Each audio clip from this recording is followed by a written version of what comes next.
تعال اقول لك على نصيحه ابو حلمي لكل الناس اللي على المعاش.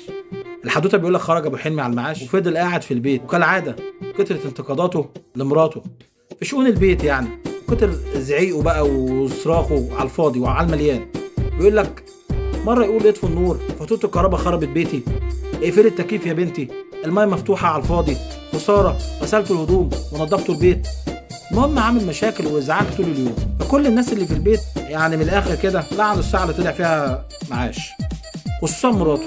الراجل ده خد باله ان الكل متضايق منه وزعل، وكان مش طايق حد في البيت، لقى الناس مش طايقاه فهو ما طاقهمش. فكر كده شويه كده ان هو يلاقي طريقه يقلل بيها من تواجده في البيت. كان بيخرج يتمشى للزهق في الحدايق وفي المولات وهو مهموم كل يوم. بالصدفه قابل زميله ليه كانت اتعينت قبل ما يطلع هو معاش، سلم عليها وبتساله عن حاله وليه شكله مهموم، فقال لها على كل احواله بالتفصيل. راحت هي قالت له وانا كمان اتطلقت وعايشه لوحدي وتجربتها كانت وحشه. قالت له معلش تعالى ننسى الهموم ونتجوز ونعيش مع بعض.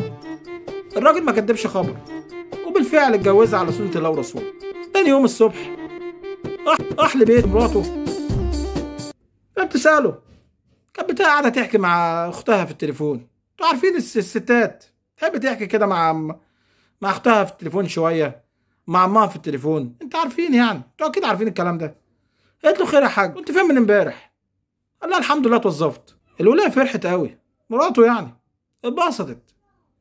يقول لك كانت عايزه تخلص من قعدته في البيت، وقالت له عفارم عليك، انت لسه شباب، واذا اشتغلت تبقى شغلت نفسك بحاجه تفيدك وتنفعنا معاك.